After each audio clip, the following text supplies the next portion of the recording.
de gagner aujourd'hui et puis perdre demain. Moi aujourd'hui peut-être j'ai pas d'investissement, je perds beaucoup. Mais je sais que le futur me sera plus radieux. Et je sais que c'est le chemin véritable du succès. Faut pas avoir un semblant de succès et puis tu sais que tu vas pas quelque part. Écoutez-moi bien. Souvent on est des structures, on a de bonnes idées. Mais mes chers leaders, laissez-moi vous dire la vérité.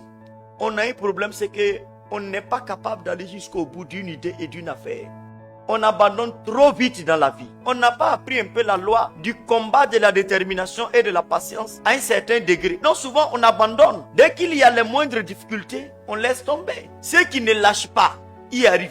Ce n'est même pas besoin d'être croyant ou païen, ça n'a rien à voir. La vie là, ceux qui n'abandonnent pas, arrivent à faire des exploits. Je vous le dis. Si tu entreprends que tu as plusieurs options, il faut cesser en même temps l'entrepreneuriat. Parce qu'il faut être déterminé pour réussir. Il y aura des circonstances auxquelles vous n'avez pas pensé au début qui vont venir se glisser. Il y aura des situations difficiles. Il y aura des trahisons, de l'adversité, des moments de déception. Savez-vous combien de fois il m'est arrivé souvent de vouloir abandonner certains projets?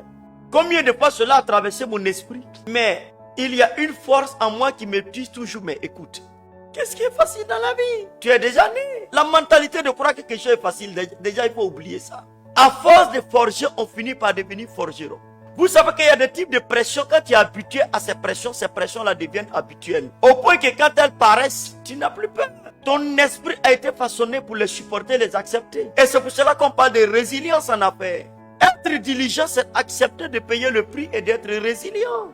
Il va falloir beaucoup de résilience pour réussir dans la vie. Je vous le dis. Il faut de la patience envers toi-même. Vous savez, beaucoup d'entrepreneurs que je rencontre ne sont pas patients envers eux-mêmes. Il faut apprendre souvent à te tourner un peu en autodérision. C'est-à-dire à rire de soi. Souvent, je donne des anecdotes ici où mes